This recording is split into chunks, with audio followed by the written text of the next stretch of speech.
ओम श्री परमात्मने नमः। ओम नमो भगवते वासुदेवाय। ओम श्री कृष्णाय नमो नमः। वैशाख मास महात्म्य अध्याय 10 की पावन कथा सुन रहे हैं आज। पिछली कथा में हमने भागवत धर्म के विषय में सुना था। अब आज उससे आगे की कथा सुनते हैं।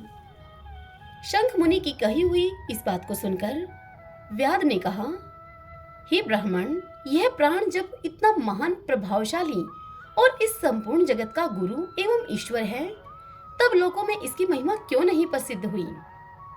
तब शंख मुनि बोले कि पहले की बात है। प्राण अश्वमेध यज्ञों के द्वारा अनामय भगवान नारायण का यजन करने के लिए गंगा के तट पर प्रसन्नता पूर्वक गया। अनेक मुनिगणों के साथ उसने फलों के द्वारा पृथ्वी का शोधन किया। उस समय वहां समाधि में स्थित हुए महात्मा कनव बांबी की मिट्टी में छिपे हुए बैठे थे। हल जोतने पर बांबी गिर जाने से वे बाहर निकल आए और क्रोधपूर्वक देखकर सामने खड़े हुए महाप्रभु प्राण को श्राप देते हुए बोले, हे देवेश्वर, आज से लेकर आपकी महिमा तीनों लोकों में विशेषतः भूलोक में प्रसिद्ध न होगी। हाँ, आपके अवतार तीनों लोकों में विख्यात होंगे। आगे शंख मुनि इस कथा को सुनाते हुए व्याध से कहते हैं कि व्याध, तभी से इस संसार में महाप्रभु प्राण की महिमा प्रसिद्ध नहीं हुई और भूलोक में तो उसकी ख्याति विशेष रूप से नहीं हुई। यह सुनकर व्याध ने शंख मुनि से पूछा कि हे महामते, भगवान विष्णु के रचे हुए करोड़ों एवं सहस्त्रों सनातन जीव नाना मार्ग पर चलने और भिन्न भिन्न कर्म करने वाले क्यों दिखाई देते हैं? इन सब का एक सा स्वभाव क्यों नहीं है? यह सब आप विस्तार पूर्वक मुझे बतलाइए। यह सुनकर शंख मुनि ने व्याध से कहा कि हे व्याध, रजोगुण, तमोगुण और सतवगुण के भेद से 3 प्रकार के जीव समुदाय होते हैं। उनमें राजस स्वभाव वाले जीव राजस कर्म, तमोगुणी जीव तामस कर्म तथा सात्विक स्वभाव वाले जीव सात्विक कर्म करते हैं। कभी कभी संसार में इनके गुणों में विषमता भी होती है। उसी से वे ऊंच या नीच कर्म करते हुए तदनुसार उन कर्मों के फल के भागी होते हैं। कभी सुख तो कभी दुख और कभी दोनों को ही ये मनुष्य गुणों की विषमता से प्राप्त करते हैं। प्रकृति में स्थित होने पर जीव इन 3 गुणों से बंधते हैं। गुण और कर्मों के अनुसार उनके कर्मों का भिन्न भिन्न फल होता है। ये जीव फिर गुणों के अनुसार ही प्रकृति को प्राप्त होते हैं। प्रकृति में स्थित हुए प्राकृतिक प्राणी गुण और कर्म से व्याप्त होकर प्राकृतिक गति को प्राप्त होते हैं। तमोगुणी जीव तामसी वृत्ति से ही जीवन निर्वाह करते और सदा महान दुख में डूबे रहते हैं। उनमें दया नहीं होती, वे बड़े क्रूर होते हैं और लोक में सदा द्वेष से ही उनका जीवन चलता है। राक्षस और पिशाच आदि तमोगुणी जीव हैं, जो तामसी गति को प्राप्त होते हैं। राजसी लोगों की बुद्धि मिश्रित होती है। वे पुण्य तथा पाप दोनों करते हैं। वे पुण्य करने से स्वर्ग पाते हैं और पाप से यातना भोगते हैं।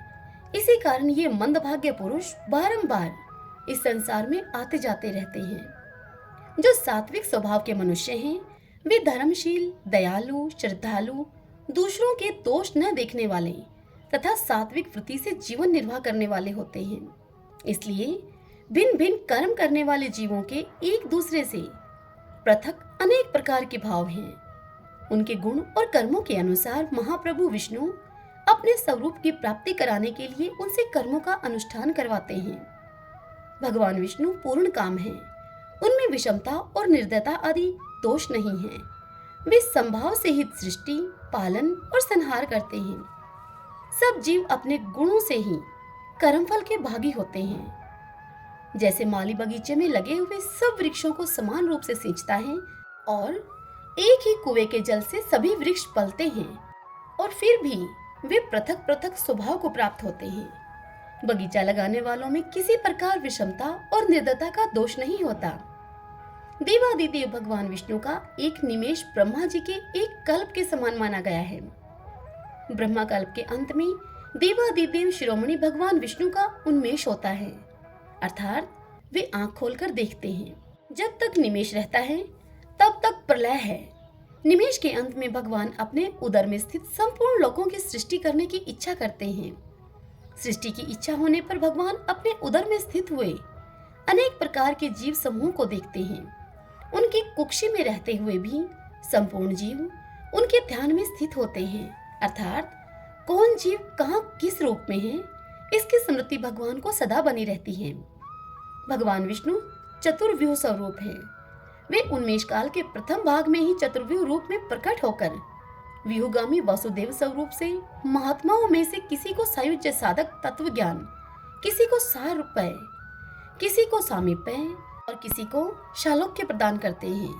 फिर अनिरुद्ध मूर्ति के वश में स्थित हुए संपूर्ण लोगों को वे देखते हैं और देखकर उन्हें प्रद्युम्न मूर्ति के वश में देते हैं और सृष्टि करने का संकल्प करते हैं। भगवान श्री हरि ने पूर्ण गुण वाले वासुदेव आदि 4 व्यूहों के द्वारा कर्मशः माया, जया, कृति और शांति को स्वयं स्वीकार किया है। उनसे संयुक्त चतुर्व्यूहात्मक महाविष्णु ने पूर्ण काम होकर भी भिन्न भिन्न कर्म और वासना वाले लोगों की सृष्टि की है। उन्मेष काल का अंत होने पर भगवान विष्णु पुनः योग माया का आश्रय लेकर व्यूहगामी संकर्षण स्वरूप से इस चराचर जगत का संहार करते हैं। इस प्रकार महात्मा विष्णु का यह सब चिंतन करने योग्य कार्य बतलाया गया, जो ब्रह्मा आदि योग से संपन्न पुरुषों के लिए भी अचिंत्य एवं दुर्विभाव्य है। यह सुनकर व्याध ने पूछा कि हे शंखमुने, भागवत धर्म कौन कौन से हैं और किनके द्वारा भगवान विष्णु प्रसन्न होते हैं? तब शंख ने कहा कि जिससे अंतःकरण की शुद्धि होती है, जो साधु पुरुषों का उपकार करने वाला है और जिसकी किसी ने भी निंदा नहीं की है, उसे तुम सात्विक धर्म समझो।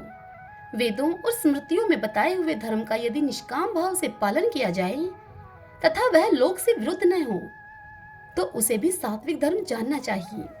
धर्म और आश्रम विभाग के अनुसार जो 4 प्रकार के धर्म हैं, वे सभी नित्य, नैमित्तिक और काम्य, इन तीनों भेद से 3 प्रकार के माने गए हैं। वे सभी अपने अपने वर्ण और आश्रम के धर्म जब भगवान विष्णु को समर्पित कर दिए जाते हैं, तब उन्हें सात्विक धर्म जानना चाहिए। वे सात्विक धर्म ही मंगलमय भागवत धर्म है। अन्यान्य देवताओं की प्रीति के लिए सकाम भाव से किए जाने वाले धर्म राजस माने गए हैं। यक्ष, राक्षस, पिशाच आदि के उद्देश्य से किए जाने वाले लोकनिष्ठुर, हिंसात्मक, निंदित कर्मों को तामस धर्म कहा गया है। जो सतव गुण में स्थित होकर भगवान विष्णु को प्रसन्न करने वाले शुभकारक सात्विक धर्मों का सदा निष्काम भाव से अनुष्ठान करते हैं, वे भागवत अर्थात विष्णु भगत माने गए हैं। जिनका चित्त सदा भगवान विष्णु में लगा रहता है, जिनकी जीवा पर भगवान का नाम है और जिनके हृदय में भगवान के चरण विराजमान हैं, वे भागवत कहे गए हैं। जो सदाचार प्रायण, सबका उपकार करने वाले और सदा ममता से रहित हैं, वे भागवत माने गए हैं। जिनका शास्त्र में, गुरु में और सत्कर्मों में विश्वास है तथा जो सदा भगवान विष्णु के भजन में लगे रहते हैं, उन्हें भागवत कहा गया है। उन भगवत भगत महात्माओं को जो धर्म नित्य मान्य हैं, वे भगवान विष्णु को प्रिय हैं तथा वेदों और स्मृतियों में जिनका प्रतिपादन किया गया है, वे ही सनातन धर्म माने गए हैं। जिनका चित्त विषयों में आसक्त है, उनका सब देशों में घूमना, सब कर्मों को देखना और सब धर्मों को सुनना कुछ भी लाभकारी नहीं है। साधु पुरुषों का मन साधु महात्माओं के दर्शन से पिघल जाता है। निष्काम पुरुषों के द्वारा श्रद्धा पूर्वक जिसका सेवन किया जाता है तथा जो भगवान विष्णु को सदा ही प्रिय है, वह भागवत धर्म माना गया है। भगवान विष्णु ने क्षीर सागर में सबके हित की कामना से भगवती लक्ष्मी जी को दही से निकाले हुए मक्खन की भांति सब शास्त्रों के सारभूत वैशाख धर्म का उपदेश किया है। जो दम रहित होकर वैशाख मास के व्रत का अनुष्ठान करता है, वह सब पापों से रहित होकर सूर्यमंडल को भेद कर भगवान विष्णु के योगी दुर्लभ परम धाम में जाता है। इस प्रकार द्विजश्रेष्ठ शंख के द्वारा भगवान विष्णु के प्रिय वैशाख मास के धर्मों का वर्णन होते समय वह 5 शाखाओं वाला वट का वृक्ष तुरंत ही भूमि पर गिर पड़ा। उसके खोखले में एक विकराल अजगर रहता था। वह भी पाप योनि में शरीर को त्याग कर तत्काल दिव्य रूप होकर मस्तक झुकाए हुए शंख के सामने हाथ जोड़कर खड़ा हो गया। हरि ओम तत्सत। ओम नमो भगवते वासुदेवाय। आज की यह कथा यहीं समाप्त होती है। इससे आगे कल की कथा में हम सुनेंगे वैशाख मास के महात्म्य श्रवण करने से एक सर्प का उद्धार और वैशाख धर्म के पालन तथा राम नाम जप से व्याध का वाल्मीकि होना। कल हम इस पावन कथा का रसपान करेंगे। आपको यह कथा कैसी लगी? इस वीडियो को लाइक करके और कमेंट बॉक्स में ओम नमो भगवते वासुदेवाय लिख के मुझे जरूर बताइए। अब हम वैशाख स्नान की आज की कहानी सुनते हैं। एक समय युधिष्ठिर ने वासुदेव श्री कृष्ण से पूछा कि हे वासुदेव, आपको नमस्कार है। वैशाख माह के कृष्ण पक्ष में किस नाम की एकादशी होती है? उसकी महिमा बताइए। तब भगवान श्री कृष्ण उनसे बोले कि हे राजन, वैशाख कृष्ण पक्ष की एकादशी वरुथनी के नाम से प्रसिद्ध है। यह इस लोक और परलोक में भी सौभाग्य को प्रदान करने वाली है। वरुथनी के व्रत से ही सदा सौख्य का लाभ और पाप की हानि होती है। यह समस्त लोगों को भोग और मोक्ष प्रदान करने वाली है। वरुथनी के ही व्रत से मानधाता तथा धुंधुमार आदि अनेक राजा स्वर्गलोक को प्राप्त हुए हैं। वरुथनी एकादशी बड़ी ही पावन है। प्राचीन काल में नर्मदा नदी के तट पर मानधाता नाम का एक राजा राज्य करता था।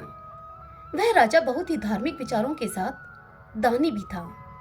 वह राजा हमेशा भगवान का ध्यान करते हुए पूजा में लीन रहता था। एक बार राजा मानधाता जंगल में तपस्या कर रहे थे तो वहां पर एक भालू आया और वह भालू राजा के पैर को खाने लगा। अब थोड़ी देर के बाद वह भालू राजा को घसीटकर घने जंगल में लेकर गया। तब राजा ने घबराकर तामस धर्म के अनुकूल हिंसा क्रोध न करके भगवान विष्णु से प्रार्थना की। भक्तवत्सल भगवान वहां प्रकट हुए तथा भालू को चक्र से उन्होंने मार डाला। राजा का पैर भालू खा चुका था। इससे राजा बहुत ही शोकाकुल हुए।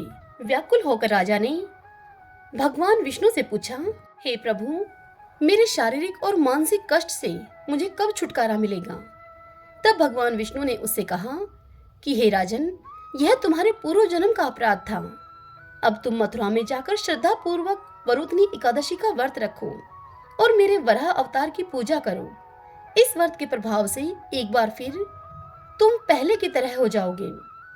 तब राजा ने भगवान को प्रणाम किया और मथुरा चले गए और वहां जाकर राजा मानधाता ने भगवान की श्रद्धा पूर्वक आराधना की। इस व्रत के प्रभाव से उन्हें अपना पैर वापस मिल गया और उन्हें हर तरह के दुखों से छुटकारा मिल गया। अनंतो गत्वा वे स्वर्गलोक को प्राप्त हुए।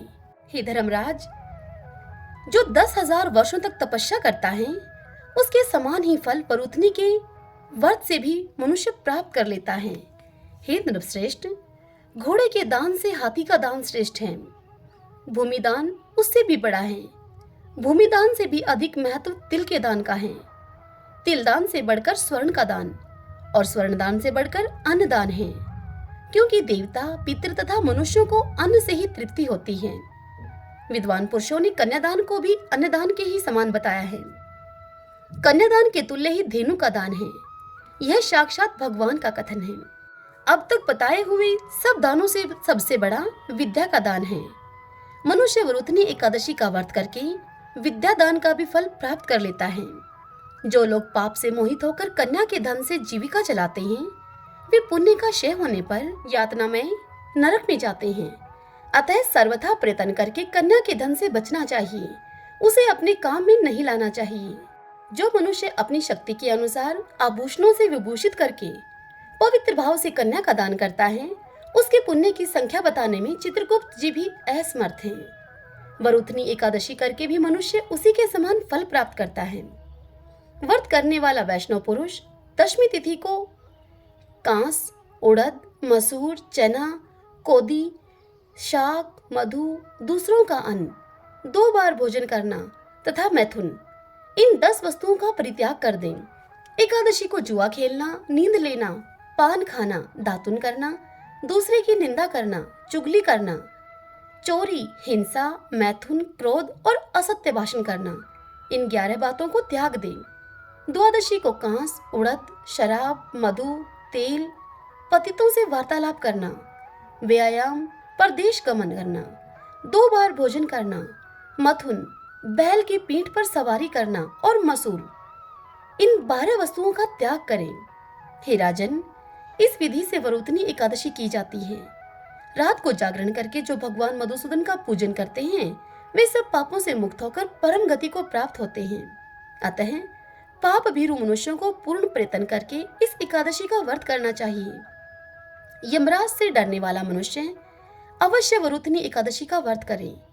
हे राजन, इसे पढ़ने और सुनने से सहस्त्र गौदान का फल मिलता है और मनुष्य समस्त पापों से मुक्त होकर विष्णु लोक में प्रतिष्ठित होता है। ओम नमो भगवते वासुदेवाय।